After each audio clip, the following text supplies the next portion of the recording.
This is the 40th and final episode of The Progressive Bitcoiner. It has been nearly a year since we started. It was a project that never would have happened without the support of several individuals. First and foremost, Nicole Dobrow, who was really the one who started everything, and so she cannot be thanked enough. And Evan Primikov for building our website, and Troy Cross and Bradley Rettler for their encouragement. And of course, Tom Maxwell, our audio engineer extraordinaire. Tom, thank you. Your talent meant everything to this podcast, and I am incredibly happy for you to be pursuing your dreams again. I speak for everyone when I say that we look forward to the day when it isn't Twitter videos of you singing, but videos of you on stage doing what you do best and sharing your talent with the world. I want to thank my guests. I would never have expected to enjoy these interviews as much as I did. Upon reflection, I think the reason was simply being present to their stories, for a brief moment in time being led into their lives. Admittedly, this was what I enjoy about being a physician. It isn't the medicine, it is being a part of something meaningful for that person. A sentiment that brings me to a few final thoughts that I have before we get to the interview. A theme in Bitcoin is that of the sovereign individual and personal responsibility. These are laudable beliefs, but they should be taken a step further. What does it mean to you to be a sovereign individual? What does it allow for? What will it allow you to become? A sovereign individual should not simply be an expression of freedom from something, but more importantly, what it allows you to do once freed. What does a lack of encumbrance or reliance on a third party mean to you? Does it allow you to become a better partner, son, daughter, or neighbor? The only way to gain true freedom, to not be subject to or affected by a particular undesirable thing, is to not rely on a third party in the first place. If freedom means a lack of outside influence on your autonomy, there is increased personal responsibility for your choices by default. It has been said that responsibility and duty must gain some degree of parity with right and freedom. Every person that is not, quote, sovereign is reliant on someone or something. Therefore, taking personal responsibility and being a sovereign individual requires that we think of others to help them get to a better position. Ultimately, their reliance is our reliance. Sovereignty, when only thinking of oneself, is as fleeting as victory. It is not the end. It is the actions that you undertake while being sovereign. We've all benefited from each other in this community. We may think of ourselves as lone actors on Twitter, but we are all nodes providing support for each other. Your individual strength is an act of caring for the network. It is the layer zero, and we should applaud and encourage that. If I could leave the community of Bitcoiners with one message, it would be to help make someone else's life better. The greatest act of love or caring is taking care of yourself so that you may freely care for others. Your sovereignty is the freedom to do that. Bitcoin is not the end, and like sovereignty, it is the means by which you make this world a better place. The current system is unfair. It's kind of leading to wealth inequality. It's the inflationary system is meant for you to put your money into something else, and therefore these things are automatically going to inflate because you have no other way to store the value of your money. So therefore these other vehicles such as housing will increase because that's where people have to go to be able to keep their worth, right? What they worked hard with their time. So all those things just resonated with me. And obviously once you start resonating with those concepts, Bitcoin makes just so much sense, right? Welcome to the Progressive Bitcoiner podcast, where we explore the intersection of Bitcoin and progressive issues. I'm your host, Mark Stefani.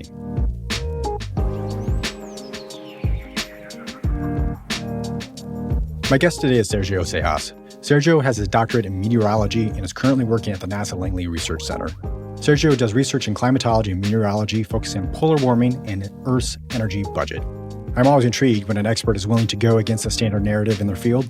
And as a climate scientist, Sergio brings his valuable expertise to Bitcoin, and I, for one, hope that he has an increasing presence here. So thank you so much. Please enjoy this final episode with Sergio Sejas. Well, Sergio Sejas, welcome to the Progressive Bitcoiner podcast. I'm excited to have you. Well, hi, Mark. Pleasure being here. It's an honor. Yes, as we were just saying, you are Not off the podcast tour. You are a new voice in the space, although, like I said, potent. You have a great deal of expertise and input. So, for the listeners, please tell us a little bit about yourself, both personal and professional. Sure. So, come from an immigrant family. Got my educational training in physics and then meteorology, where I got my doctorate at Florida State University. I taught after that, and then just for a year, and then started doing my postdoc at NASA. And now I'm working as a research scientist as a NASA contractor. Where did your family immigrate from? Bolivia. Bolivia. Do you go Yeah. back frequently? When I was a kid, I used to. My mom has a lot of family over there. Still does. Um, but definitely not as much as I used to when I was a kid. But it's definitely a place that I still have in my heart. Even though I didn't really grow up there, I moved when I was 4 years old. So grew up in the States, but definitely, still try to connect with my roots. And the family over there is great. Always makes me feel at home when I've gone. So it's a place I enjoy to go. What did you get your PhD in then? Meteorology. So my PhD is in meteorology. Any specific area? So my dissertation was on understanding climate feedbacks and how they contribute to the global warming response forced by increasing CO2. Yeah, so I was looking at your ResearchGate profile of all your articles, and my eyes glazed over. But I saw a lot of research about the Arctic. So please tell us a little bit about your specific area of research. Sure. So yes, the Arctic has been a significant area of research of mine because it warms more than any other place on the planet. It's about 3 to 4 times the warming that occurs globally, at least in a global mean sense. So that's one of the spots we really want to understand why and what's happening there, and because that's where it's happening most rapidly, and that's where the signal is most observed in the observation. So my research has been trying to understand what's going on there and looking at different factors, and we can go into those if you want. But that's the main reason why is just because it's been warming so much relative to the rest of the world. Explain that. I think it would be helpful to know. Sure. So um, there's a few theories. There's competing theories, and that's part of the scientific process. Is letting and scientists like to bicker about which one's more important and how much more important and this and that. So um, that's what we do. And from my evaluation and my work that I've done, sea ice loss is the key reason why the Arctic has amplified warming. Now, when you warm, obviously sea ice melts. That makes sense. But sea ice also amplifies the warming. It's a positive feedback on the warming itself. Now, most people assumed it was because of the surface albedo feedback. And what that is the sea ice reflects more solar energy than the ocean beneath it. So when it melts away, more solar energy gets absorbed because the albedo decreases, right? The what decreases? The albedo, the reflective property of the surface. Okay. So that's known as the surface albedo feedback. Because it's less reflective, it absorbs more solar energy, which amplifies the warming. So most studies, at least early on, thought that was the explanation. But when you look at it seasonally, the seasonal warming in the Arctic is largest during the wintertime than it is during the summertime. And the Arctic only has sun during the summertime. During the wintertime, it's known as polar night because the sun doesn't really come out. So if it's the surface albedo feedback, the question then is why is it in wintertime and not in during summertime? So that's part of where my work comes in, and my work explains that it's not just the reflective property, which is significant, but sea ice has a much smaller thermal inertia than the ocean surface. So that means that the sea ice cools and warms more quickly than the ocean beneath it, right? So when you go from sea ice to ocean, you're actually changing that property of the surface. And therefore it has a larger thermal inertia. So even though you're absorbing more solar energy, you don't automatically see that warming response. Instead, what happens is it just slows the cooling that happens from summer to winter. So the ocean cools more slowly from summer to winter than the sea ice would. And therefore, your warming is largest during winter time than it is during summer because that's when you're going from summer to winter and the cooling is slower. So you can think of it as a race. If I'm going more slowly as the time goes on, the amplitude increases because the distance between the two runners increases because one's going slower than the other one. So that's what happens. As you go from summer to winter, you cool down, but the other one's cooling more slowly than before. So now you have your largest warming during winter time. And that's one of my papers explains and tries to go into detail improving. Is this the negative greenhouse effect that you're referring No, to? Or this is something how else? sea ice loss exacerbates Arctic warming and leads to its seasonal pattern. Okay. Paper. Explain the negative greenhouse effect. So negative greenhouse effect. So, well, first let's understand the greenhouse effect. So most people, when they explain it, they say it's like putting a blanket over yourself when you're cold, right? By putting the blanket, you retain the warmth that your body gives off.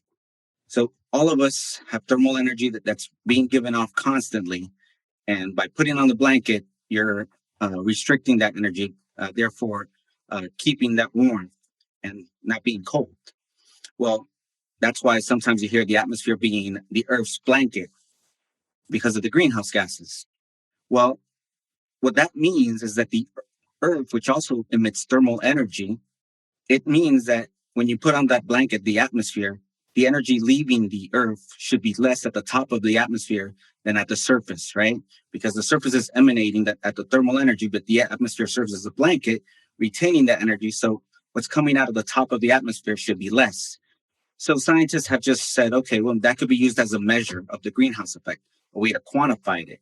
So they just take the outgoing long wave energy, so that's the thermal energy from the surface, emanating from the surface, and then subtract the outgoing long wave energy at the top of atmosphere. And that value is positive for the most part. And the bigger the value, the larger the greenhouse effect. Now, what we find is over the Antarctic plateau, the data indicates that if you do the same metric where you're subtracting the outgoing long wave energy from the thermal emission from the surface, surprise, surprise, you get a negative value, which means what? What it means is that the atmosphere is actually increasing the energy that the surface is emitting so that you have more energy leaving the top of the atmosphere that is being emanated from the surface, right? That's what the negative greenhouse effect entails, which at first glance is kind of paradoxical because you don't see that. And the question is why? So the paper goes on to try to understand why that's occurring. And I'll try to give you a simple way of understanding it. So greenhouse gases don't just absorb thermal energy, they also emit thermal energy based on temperature, right? Now, in the atmosphere, temperature typically decreases with height, at least in the troposphere, right? Which is the part we're in, and most of the part that we care about in terms of the atmosphere. The temperature is decreasing with height. Now, what that means is the energy that's coming from the surface is being absorbed and being re-emitted at a lower temperature. So there's less energy being emitted than absorbed. So the net is absorption, right? Because it's more absorption than emission. Now, what's happening over the Antarctic plateau for a substantial portion of the year, there's something called a temperature inversion. And what that indicates is that the temperature increases with height instead of decreases with height in the troposphere, at least for a portion of the troposphere, right? And because of that, and also the fact that water vapor is very, well, it's dry. There's very little water vapor over the Antarctic plateau because it's extremely cold. But there's enough of it that it still has a radiative impact. So because of that and that inversion, your emission is actually larger than your absorption by the greenhouse gases over the Antarctic, which leads to more energy being emitted at the top of the atmosphere than below. So it's the same exact physics. The main difference is the temperature profile and how much of the greenhouse gases are there and where they're located. So it gets a little more intricate than that, but that's kind of like the basic understanding as to the why. Now, are these processes that you're describing, quote unquote, normal processes, or are these exacerbated by climate change and the greenhouse gases that exist there? Well, I mean, part of the whole thing with increasing CO2, for example, is that yes, that increases the greenhouse effect, but what happens is that leads to warming not just of the surface but of the atmosphere. A warmer atmosphere allows you to have more water vapor because the more warm the atmosphere is, the more water vapor it can hold. It's kind of like a cup. You can think of it as a cup. The warmer it is, the bigger your cup. You can hold more water, right? So now you can hold more water. So that's usually what happens. There's more evaporation into the atmosphere. Water vapor is a greenhouse gas. It leads to a stronger greenhouse effect and therefore gets amplified. So that's a water vapor feedback, for example. So these factors, yes, are influenced by climate change because it's the greenhouse effect. So actually, over Antarctica, the negative greenhouse effect is disappearing. Over time, the there will be no quote unquote negative greenhouse effect. It's going to disappear over the Antarctic plateau, and you'll have positive values over the Antarctic plateau, just like you have over the rest of the planet. Your work encompasses both poles, I understand. Yeah, so Okay. I've done the whole globe, but Okay. mainly the Arctic, and yes, mainly Arctic. Mainly warming. Okay. Out of sheer curiosity, how are the climate effects different between the two poles?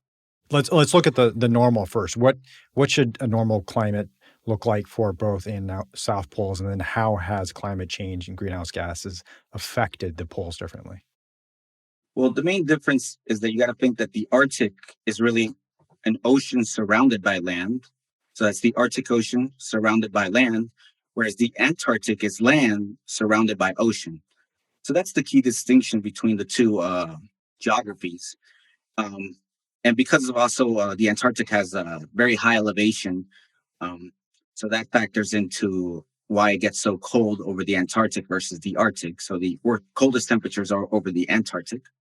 Now, because of the sea ice amplification that I discussed earlier, that's why you see the signal in the Arctic, but you don't have that signal quite as strong over the Antarctic because it's mainly land surrounded by sea ice, not the other way around.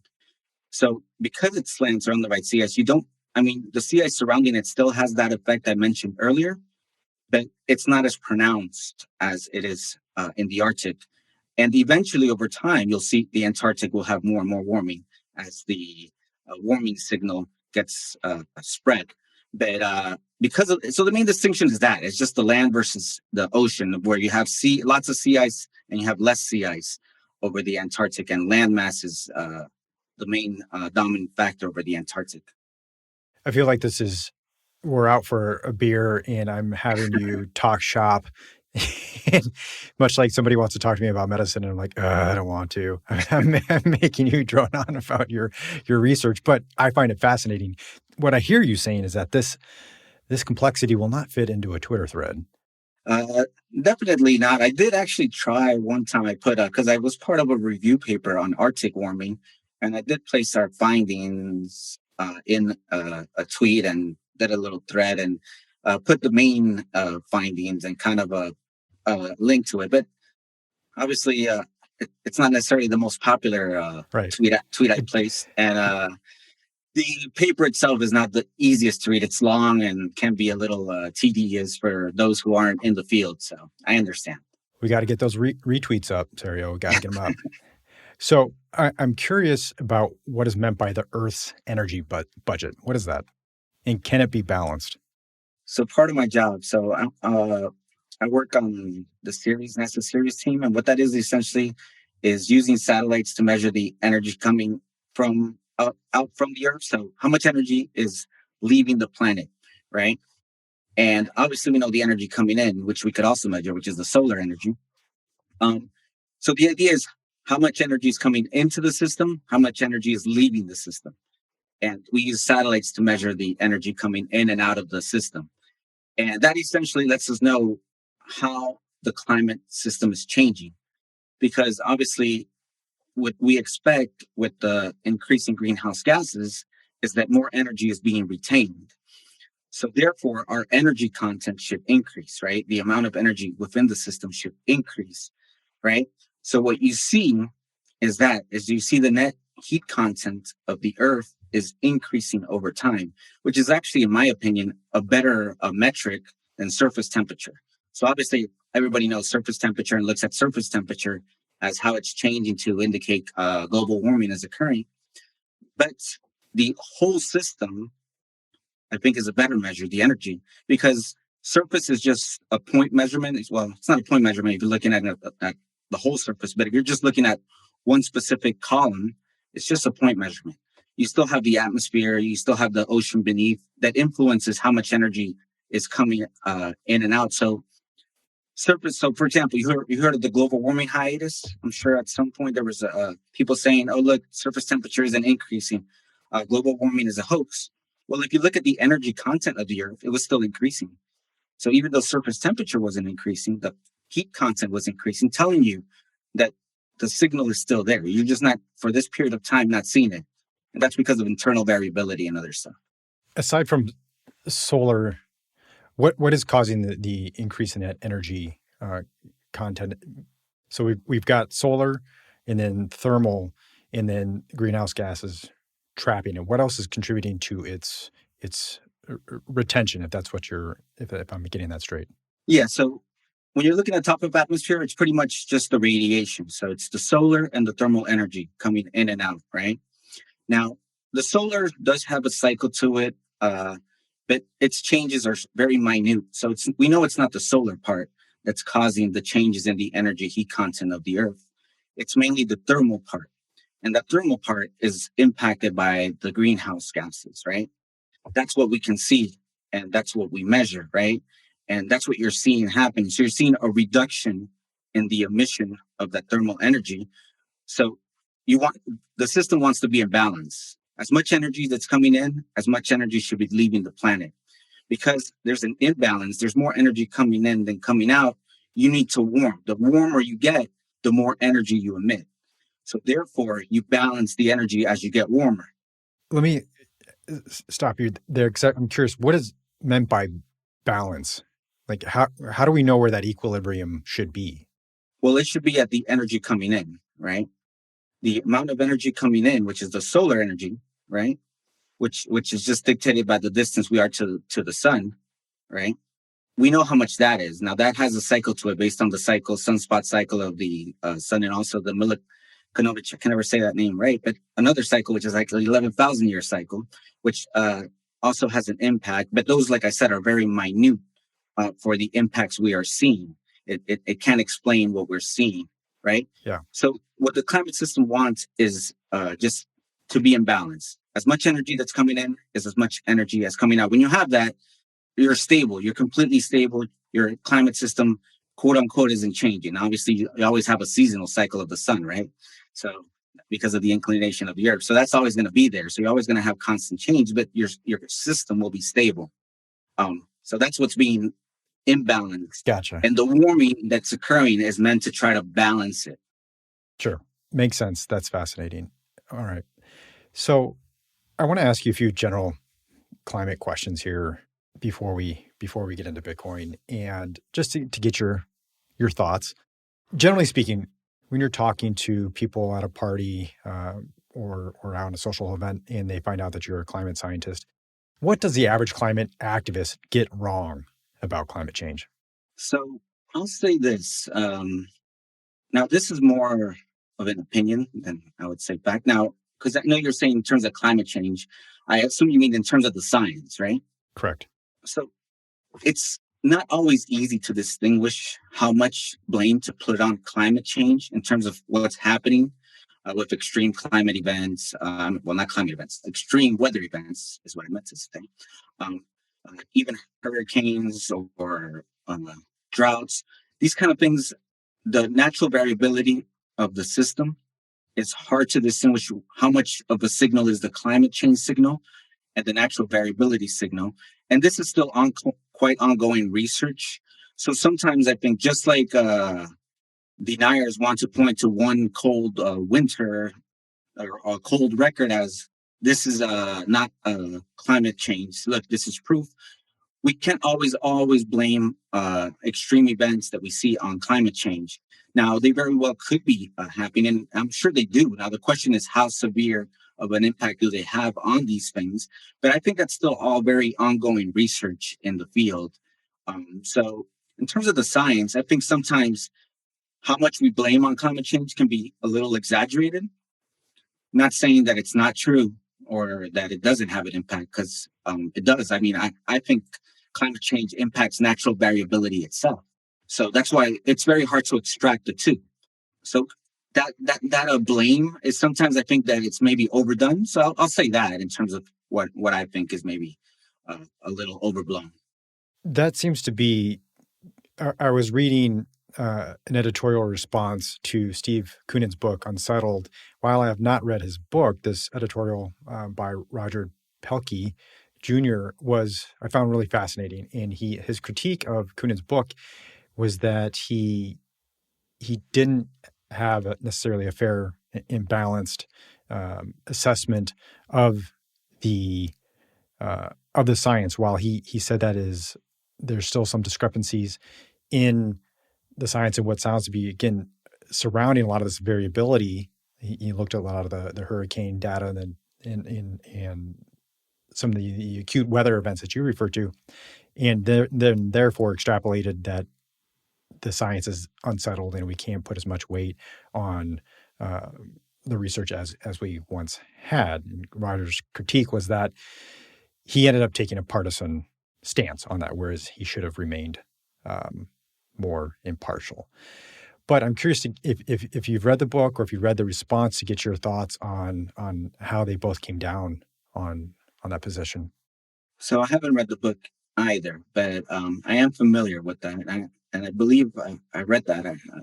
Now that you mentioned it, it rings a bell in my head reading that by Roger, and I definitely think Roger's position there is more accurate than Steve's. I definitely think you can't look at these things that are still being researched and uncertain and say we can't do anything about it, so let's not worry about it. Because actually, there's a lot of things that are very robust. For example, my line of research, Arctic warming and global warming overall, the models have been pretty accurate in terms of what we've seen in observations. And even if there's uncertainty in terms of the magnitude, they all agree in terms of the patterns. So they all show Arctic warming is amplified. They all show the seasonal pattern is largest in wintertime, right? So there's no disagreement in terms of the main features. It's more in terms of the severity or the timing. If we're looking at climate predictions, it's more the timing and the severity of the things than the actual this model's doing this versus no, they're actually doing quite similar things. It's just when it's happening, how much of it is happening. And those are the things that are kind of uncertain. And some of the weather stuff is a little more certain because now you're getting into regional effects and stuff like that, which are harder to pinpoint. But definitely no reason to completely throw out everything just because this little thing is more uncertain than the other thing. That's, to me, no reason to throw those out. So definitely Steve Koonen, I think there is more of a biased opinion than an impartial observer. Yeah, what it sounds like you're saying is that is a body of research there that is very much signal, but then there's a lot of peripheral research, again, maybe around whether or not those weather patterns represent climate change induced variability that, yes, we're a little bit less certain on, but there's this core body of research that still points us in the direction of climate change. And again, with the asterisk there of the when and how severe being variables that are more challenging to predict. Is that an accurate overall statement? I think so. I'm glad you understood it. Right. Well, wonderful. I am anxious to talk to you about Bitcoin. You are among, at least on the Twitter world, a few brave souls who are willing to stick their necks out there within the scientific community and say, well, let me just read it because your pinned tweet basically sums it up. I study climate change for a living, and yes, it's a real problem. The global monetary system is also a real problem, which Bitcoin provides a solution for. these ideas are not in opposition. I think that's perfect. You can have what are believed to be discordant views, but in fact, you look beneath the surface and they're quite complementary. Before getting into the actual details of Bitcoin and climate change and methane, et cetera, what was your Bitcoin journey? Well, back so my familiarity with Bitcoin probably happened in the prior bull run. So let's say 2017. Mm-hmm. And that's when I kind of came more into my mindset, obviously more late than others. But, um, but when I saw it, it definitely was not something that I decided I want to look into or research or be a part of. And part of the reason is when you see something like that all of a sudden it's making waves because price is rising so much and everybody's quote unquote becoming rich. Natural instinct is to be like, it's too good to be true, right? Something's wrong here. If all these people are just making money and money's going up so rapidly, like that doesn't seem like a normal thing. And additionally, on my end, my uncle, who unfortunately is kind of a snake oil salesman, um, he was presenting Bitcoin to me and telling me I should buy it and that this and that. And I was like, on top of that, my uncle, who I know has gotten himself into pyramid schemes and other stuff like that, this probably means it's something I should definitely avoid. Right? I kind of take whatever he tells me, go the opposite way. So I definitely didn't give it a fair look back then, and was just kind of blew it off as probably like a pyramid scheme that people are gonna eventually it's gonna fall and get hurt. And unfortunately, that's what I think. Current events, right? What's happening right now in the industry, I think that's what the impression people get, right? Even if it's not Bitcoin exactly that's causing these things, it's more what companies are doing. Absolutely. Guilty by association. Exactly. Guilty by association. So I think when people are just looking at it at a glance, and especially when you see things like this, it's so easy to push it away and blow it off. And unfortunately, it also kind of, I know people even before this were asking me, are you still into Bitcoin? I'm like, yes, it's not because of the price or has nothing to do with the price. It's because of the fundamentals behind it. If not, I wouldn't be really telling you. I'm not a salesman. I'm not trying to. It's because of what's behind it that's important, and that's not changing because of price.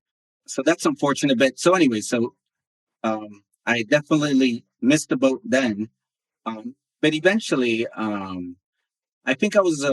So this goes back to 2019. I really wanted to stop just being a regular investor, let's say, where I have my 401k, it's going into my 2060 account or whatever, for the future, where they do whatever they think is best for you. And I kind of wanted to take more reins of my own financials and learn more about the economic system, investments, and listening to podcasts and starting to learn. I start kind of seeing things that in my head, I'm like, is this how this works? Such as? Well, the how housing becomes such an investment vehicle, and you kind of really understand why housing becomes unaffordable for the common person, and just the whole, like, everything depends on the Fed, whether they're stimulating the economy, and all of these things started to show me that. And I guess I also started listen to some podcasts that would mention Bitcoin or at least blockchain. And I realized that, maybe it's something that actually has utility. It's not something that is just a pyramid scheme. So during that time is when I think I first dabbled into Bitcoin, just kind of like, okay, this seems interesting. Let me put it in. And then as I started learning more and then starting to listen to more Bitcoin podcasts, let's say like Preston's, right, which talks both, well, at least he used to have both the regular traditional finance and Bitcoin. And it just made a lot more sense to me, what I was hearing from them, from what I was learning from traditional sources. And to me, it just hit me like the current system is unfair. It's kind of leading to wealth inequality. It's the inflationary system is meant for you to put your money into something else, and therefore these things are automatically going to inflate because you have no other way to store the value of your money. So therefore, these other vehicles, such as housing, will increase because that's where people have to go to be able to keep their worth, right? What they worked hard with their time. So all those things just resonated with me. And obviously, once you start resonating with those concepts, Bitcoin makes just so much sense, right? Um, so I definitely think because of that, I was much more easily convinced and dissuaded from the environmental issue versus other people that don't see it from that angle, but just are you're trying to convince it directly from the environmental angle. Hmm. So that's why for me it makes sense. And I've always been the person where I don't have to go with what everybody else says, or even in my career, I usually publish stuff that is a little further from mainstream. I mean, with the negative greenhouse effect, I actually had some people even before they read my work being like, "Are you a climate denier?" I'm like, "No." It's like, read the papers. If you find anything that's wrong, let me know. Like, if I made a mistake, I'd be happy to correct it. Yeah, critique my math, buddy. Not Yes, exactly. Like, where's it wrong? Where's the data wrong? Right? Right. right. These are radiative models that are being used by everybody. It's not just me. This is observations. Um, so definitely, I'm willing to go against the grain as long as, in my mind, it makes sense. Um, so that's where I started, and the more I learned about our system and learned more about Bitcoin, it just made me more of a Bitcoiner. You start going down the rabbit holes, as they say, right? Yeah, I think that's a common feature among people who otherwise are climate activists, who don't get turned off by that element of concern for Bitcoin, is that they come to it through more the financial side of things, meaning they understand its application for financial equality rather than other assets that are out there. So that's already a foot in the door from a value perspective. And so with that, there's a smaller leap to be able to say you're less concerned about its climate impact, obviously setting aside that we feel that it's quite the opposite. Whereas people who don't see its benefit from that side, I think, don't have that foot in the door. And then therefore it's much easier to close out any element of beneficial effects that Bitcoin might have in the environment because they see no value of Bitcoin in the first place. Correct. And I mean, that's why it was easy for me to justify Bitcoin, because it's like driving an electric vehicle, right? It still uses electricity, so it still has greenhouse emissions. But relative to the internal combustion engine, it's a great improvement. So to me, looking at Bitcoin and the system it introduces in terms of the financial system versus our current financial system, which I think is highly responsible for the climate change crisis, is definitely switching from the system that's causing this to a less uh, pollutant system. And then actually, when you learn more about it, you learn it's even better than that. It's beneficial. And we can get into that, but that's I how I like that. first kind of look at it.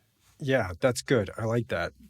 Before we get into those details, when you read the white paper, I'm curious, given your physics math background, did it strike you as fascinating, the math side of it? Yes. I mean, to me, it was more just the foresight. Like, um, how do you decide 4 years versus 2 years versus 6 years? Like, and even then, I still think about those concepts. And was that the best election? It seems kind of in hindsight. You kind of, I'm amazed at the foresight that, Satoshi has, and the difficulty adjustment, to me, all those things more than the technical aspects of it. I mean, the cryptography. I'm less computer programmer than scientist. I mean, obviously, I do some computer programming because that's kind of how you also do science nowadays. But just to me, those concepts that he kind of marries together is what I was just and what astonished me, and still does, about Bitcoin. Right? It's that's to me the most amazing thing about the whole thing is just how do you put all of these pieces together and have that foresight so that you create what we see with Bitcoin. Um, to me, that's most amazing part. So tell me, what is your hope for Bitcoin and the climate? What is that symbiotic vision that you have for the two of them? So yeah, so once you start looking at Bitcoin mining and proof of work, right? You essentially have three internal factors that determine whether it's positive or negative for climate. And that's the price of Bitcoin, the halving, and the difficulty adjustment. So you have those three factors. Now, two of those factors I think are energy limiting, right? The halving and the difficulty adjustment. And the price, because it can be very large and it could have a bull run, can be negative because if it's really valuable, it has a high price, then essentially any energy source becomes a good way to make profit, you know, any energy source. So the first proposition in my head is, do I think the best and cheapest energy source is clean energy? And in my head, it is. And I'm no expert on these things, right? I'm more on the climate science side, but everything I've seen in terms of looking at solar prices decreasing, right, indicates to me that these energy sources are abundant, right? You have the sun, you have the wind everywhere. Essentially, they're free because they're just there. We're not extracting them, right? Versus fossil fuels, which you got to extract, transport. Yes, you need materials for them, but you also need materials to create the infrastructure for fossil fuels, right? Um, so this is going to be the cheapest energy source. It's the cleanest as well, right? So therefore, if you're talking about the difficulty adjustment and the halvings, these two things are going to lead you towards the cheapest energy, right? And the cheapest energy is the clean energy, the renewables, right? So in that sense, I see a symbiotic relationship because not only does Bitcoin want the cheapest energy, because if you're a miner and you have the cheapest energy source, even if prices are high, that just means you can expand operations. You can expand operations more than anybody else. So you can always outcompete. That's what you kind of currently saw, right, in the industry, is that the hash rate was still skyrocketing, even though we were in a bear market, right? And some miners are now going out of business because of it. And that's what technically should happen is if you're a miner who has cheap energy, you can expand your operations and put other miners out of business, right? Because you have the best source. So I see that kind of relationship where Bitcoin wants the cheapest energy source. I believe the cheapest energy source is going to be renewables. Therefore, that's going to be good for the climate. And on top of that, it makes renewables more economically sound, right? Because of how they stabilize the grids. It's flexible. It can be a buyer first resort. So it could be put behind the grid before the transmission gets set up and already be monetizing that energy before it gets connected. And then it could use the wasted energy that it has and be a buyer of last resort, right? So it has all these factors to help increase renewables. And furthermore, so the overall vision I have is that I'd like to think that Bitcoin mining will become part of the infrastructure of commercial and residential buildings, right? Of housing, right? And when it becomes that infrastructure, I don't mean just Bitcoin mining. I mean solar and even possibly wind will be part of that infrastructure, so that everybody has their energy just from their homes, right? And therefore, we're all part of the network because we all have Bitcoins in our homes. It's all decentralized because the energy is being created right there. It's generated right there from your households, from your buildings. And that it also makes it very cheap because at the end of the day, if you are using less power than you are generating, why not put it into Bitcoin? Why just let it waste away? It's essentially free for you because you already have that power. What else are you going to do with it? Right? So you can compete with the biggest miners out there. You're not going to be taken out because when you use it, you're using it with your additional resources that you were going to waste anyways. Right? So I like to think that Bitcoin will become like that we're going to have infrastructure that's renewable energy generation with Bitcoin mining in there, maybe even heating involved. And that will allow us to have an abundance of energy at cheap costs and Bitcoin having a strong energy source, right? From all the different houses. Plus, you might still have miners. I'm not saying they don't play a role in all of that, but you have this whole decentralized system, and hash rate essentially becomes a measure of energy abundance.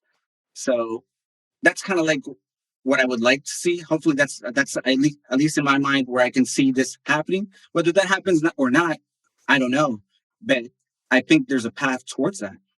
I would agree. I think that's where we are headed. I think there's going to be in-home mining is going to become a lot more significant and available, and I think the cost of all that will go down. And I think that's almost inevitable to make that much more economical for people. Miners, nodes, all of that will become cheaper for people and be a part of residential energy layouts. I'm curious to know, there's still a lot of pushback to that, and some of the common refrains are, well, that energy could be used for something else. Why don't we just build the lines? Why don't we build more connections between some of these renewable sources of power and where it can be used? Who needs Bitcoin mining? It's still a waste. Do you have a response when people, hear your idea and still think, well, it's still a waste? Well, so for some of those people, it's hard to convince because I think they view Bitcoin as waste no matter what. Right. But my response, right, is that yes, other things can use that energy, but a lot of times is why isn't that happening, right? If you say that this could be done, then why isn't that happening? Yes. Right? Yes. Amen. Right. And two, I think I do think being arbitrators as to what's good energy use and not good energy use. Well, we can have opinions about that. It does feel a little undemocratic, right? To just decide that. No, I mean, at the end of the day, Bitcoin itself, because you're Bitcoin mining, what harmful impacts does it have besides what anything else would use electricity for? If anything is using electricity, Bitcoin has that same negative impact as that energy supply, whether it's your lights or drying machine, whatever it is. If it's using electricity, it has that same negative connotation as Bitcoin has, because Bitcoin beyond that isn't. Now, maybe some people will say, oh, look at what's happening now. But if you really understand Bitcoin, that's not because of Bitcoin, right? So I don't understand all of that. I think it's just the fact that people dislike Bitcoin and therefore want to dismiss it. Right. But if you're looking at it from a more objective point of view, I think that it's positive because we talked about it. It's flexible, right? If you want it to be so low that it's only going to be used when it's being wasted and no other time, because any other time you think that could be being used for I don't know, for human civilization or for other purposes, then eventually, actually, it might even get there. Eventually, Bitcoin might get to be so cost effective that it's going to be priced so low that you're only going to be running off. Well, that's also the energy abundance angle. If we have so much energy, it doesn't matter if Bitcoin is using electricity, right? Right. And I think we get there. Eventually, over time, we get there, and these other complaints become nonsense. When do we get there? I don't know. But I think it's more just people trying to push it aside without even giving it a fair look. Yeah, I agree that the debate almost gets a little dull, because that's in fact what it always comes down to, is that those retorts to your desire, your visions, always come back to the person sees no value in Bitcoin. And that's when, as you've said, come back with, okay, so you have an alternative plan. Why hasn't that plan happened? And that always comes back to the same status quo situation that we're currently in, where you've got your plan. Well, let's see how it's going to be enacted in 4 years when the new, politicians get elected. Like, it's the same. If the incentives don't change, nothing's going to change. And what Bitcoin represents is a new incentive system that fixes a lot of the issues that we are currently faced with, that have led us into this rut that we cannot get out of without a new system. So yes, I agree with you completely. At some point, the discussion just gets old, and if you don't believe it doesn't have any value, that's okay. We'll keep marching on. And I mean, what you said with the whole transmission and using the resources for that, the beauty of the decentralized world where we have the infrastructure is if it's being generated locally, your transmission needs are reduced substantially, right? We don't need all this transmission and this additional transmission bandwidth if everybody's generating their own power. So, Thank you. Thank you. Why are building transmission lines like this solution that you hear so often? Like, to me, those things seem so destructive and costly. Like, how is that a more appropriate solution than on-site mining? I don't know the numbers, but to me, intuitively seems quite ridiculous. Do you separate then Bitcoin incentivizing renewable build out from Bitcoin's effect on reducing methane? Because to me, they seem like two separate beneficial components of Bitcoin. Correct? You've got the side that says, which you just described, helping renewable energy build out and decentralizing it, making it more local. And then this whole other element of mitigating methane emissions. Is that how you see it as well? I definitely see it as two separate things that are both helping with the goal of reducing greenhouse gases. So um, I think they're both beneficial, and the methane definitely seems like a more important solution for the immediate because it's more easily done, and for the build out, you need the infrastructure build out.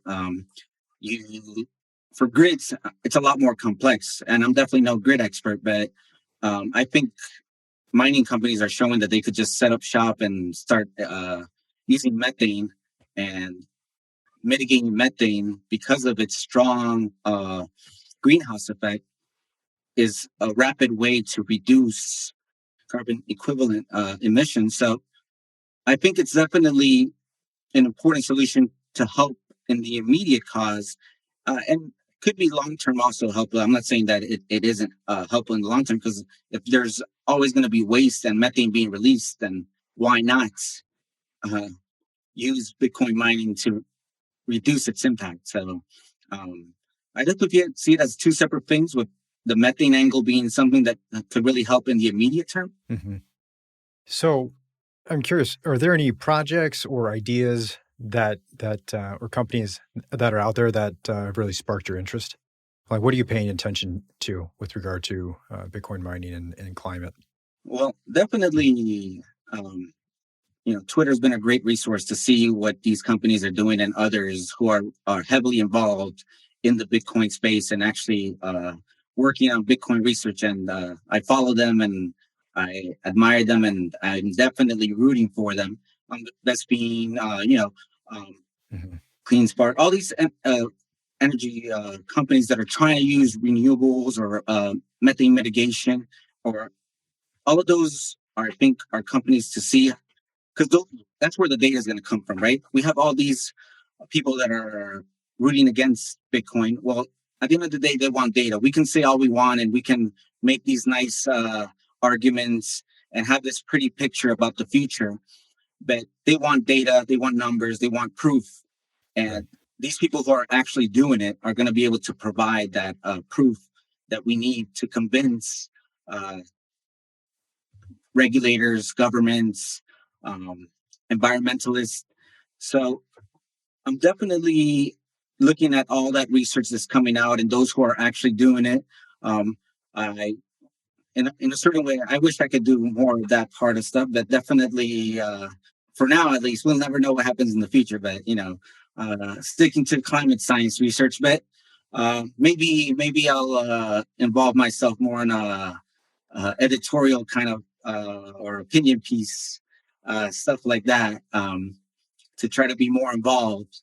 But looking at what's happening, Twitter's a great resource for that, and seeing what different companies, different people are doing, and if they're doing something related to that, I'm usually trying to follow them or seeing what's happening, because I also want to be sure that what I think is correct and what my thoughts are being validated. Because information will can change your opinion. So Sure.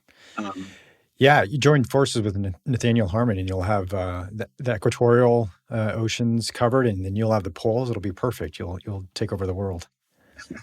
well, yes, I mean he's actually doing applied stuff, right? Not just the science behind it, but it's great that he's finding a way to use uh, the ocean's thermal contrast and technology based off of that to extract that energy and make Bitcoin an essential part of it to make it a monetary sound. And that could be another great way to provide energy to everybody in a clean way. So definitely rooting for him. Hopefully it works out. And I'll be looking to see whether or not people change their minds when they see these projects pop up and flourish. And hopefully. I'm curious to know, have you had interactions with colleagues, other scientists about Bitcoin?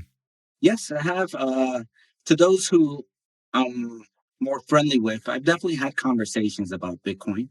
Some of them just kind of smile and I'm like, okay, Sergio, like, yeah, Mhm. that's nice. You know, um, most who know me respect me enough that they don't just dismiss me or tell me like, okay, Sergio, you're crazy. They seem to more politely listen and hopefully maybe in one of those it's going into their mind and maybe they'll look into it a little more. At least that's my hope. Beyond that, there's only one other person in my field that I know personally that is into Bitcoin, not nearly as much as I am, but he agrees with my statements and my ideas. And I don't think he wants to be as involved as I am, but Mhm. he's definitely owns a little bit of Bitcoin. I don't know how much, but that's the one person that I know is a Bitcoiner beyond myself. And beyond that, hopefully the other people are at least listening to me, opening their minds and allowing them themselves. Those who are not are the ones who usually ask me, "Are you still into Bitcoin? Is it still something you're interested in?" And I tell them yes because it's not the price that is the reason I'm into Bitcoin. It's the fundamentals behind it.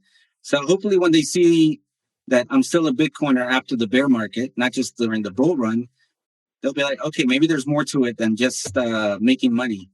So Well, your voice is needed. Like I said earlier, it takes a certain amount of courage to put your neck out there when the very area of study and profession that you're in, by popular opinion, contrasts with something that you're passionate about and feels like it's not helping the very thing that you were working on. And so I commend you for being willing to come on the podcast. I'm very grateful for that. I encourage you to put your voice out there even more and team up with some of these people whom you know to offer your hand and your expertise, because I, without a doubt, know that they would extend it to you as well. My second to last question that I have for you, I want you to tell me where this sentiment kind of came from and how it makes you feel. Basically, it was a tweet that you put out on the 4th of July. You said, "My family and many others moved to the U.S. in search of a better life. Due to their decision, I have been able to accomplish things I probably wouldn't have had the opportunity to do in my birth country. The next mass migration will be to financial freedom. Hashtag Bitcoin." How does that make you feel now, several months after having posted that? I mean, I still believe it. Um, I know it might not feel that way when you hear current events occurring, but I feel ultimately what's happening with the traditional finance system, with inflation, with what's happening with the Bank of England, Japan. These credit markets, unfortunately, for the average person, they're going to learn that the traditional finance system is not there for them. Never really has been, and I at least think that we have this lifeboat, right, for them. And at that point, I really don't hope it's in because they're forced to, but because they see that this is a way for them out of the system to hold on to something else. It's not meant to tear down that system. It's just giving them an alternative because that system is going to tear down itself. It's definitely, I think, a lifeboat, and I think over time, at least that is my hope, people will see its value and will move towards it. I hope they're not forced to move towards it because of the system, but I guess only time will tell if that's the case or not. Yes. What you said was the system will tear down itself. Yes. Exactly. You're not rooting for it, but it's almost by design that it will destroy itself. Correct. Any final thoughts for us? Mark, I appreciate this conversation. I appreciate you caring about my voice and others caring about my voice. I'm not there doing the work as others do, but I'm definitely supporting them, and I'll try to hopefully be more of an influence and a bigger voice. But I definitely am a big supporter, and my main thing, and I think this is what I wanted to say, is that I stick my neck out not because I want to be, I don't know, a Bitcoin personality or such. My lack of tweets show that. If I did, I'd probably tweet more. It's to show others that are on the opposite side of the fence that there are people like them, that there is people that quote unquote reputable, at least that they were considered, right? That we're not all right wing libertarian conspirators against the state. I wouldn't say what I say unless I believed it. And hopefully, if you see my body of work, you see that what I've done, it's just as credible as anybody else. So that doesn't mean you should believe what I say. I just want you to have an open mind to be like, wait, if Sergio Sejas is involved, it's somebody that's a climate scientist that has done his proof of work, as it's done, right, in terms of studying the climate. If he thinks that this could be a benefit, maybe I should look at this more carefully and make your own decision, but at least make an honest evaluation, not just blow it off as so many do because you view it as the opposite thing or the opposite side.